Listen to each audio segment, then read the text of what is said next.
Hyperbole, the world of hyperbole, as pronounced by Julia Gillard.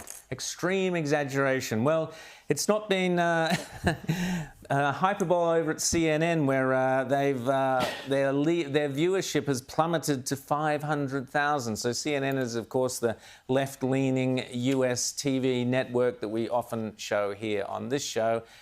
Rita, what's happened to them? Why isn't anybody watching CNN anymore? Well, because Donald Trump's no longer president and their unhinged Trump derangement syndrome programming took a bit of a hit, and the audience has found other things to do with their time. So with Trump departing, the audience did plummet, and they've had some fairly high-profile presenters shown the door.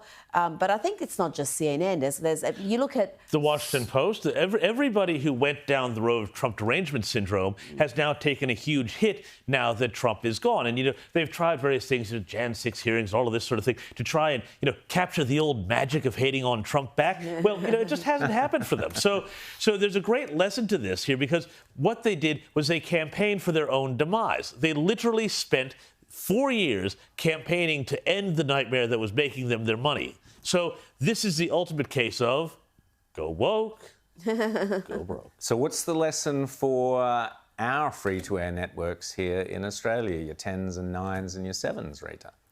Well, I mean, that depending on what state you're in, you would know how their news coverage bends, and in some places it's a little bit more balanced than others. Other places, the commercials are no less left than SBS or the ABC. I mean, there's this mentality, if you allow reporters, as opposed to be completely impartial and down the line, to inject their own politics and viewpoints into their reporting, then you're just blurring the lines between opinion and news to a point where people start losing trust in the news. And in the US, they poll on trust in the media fairly regularly.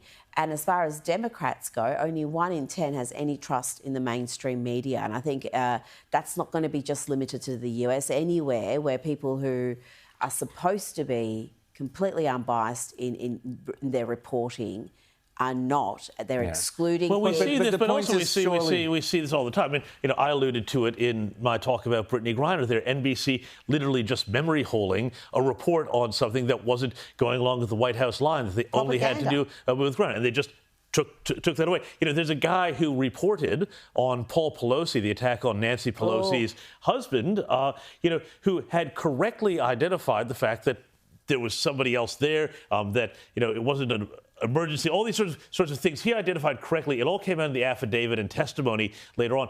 He has been banned from the network. He hasn't been seen for 6 weeks. But, at the time, it was very important for the narrative for this to be, attacked by some deranged Trump supporter so that the Republicans, it would look bad going into the midterm elections. Now, that's all over. This guy's not on air. We don't know the truth of this story because, again, it's been memory holed.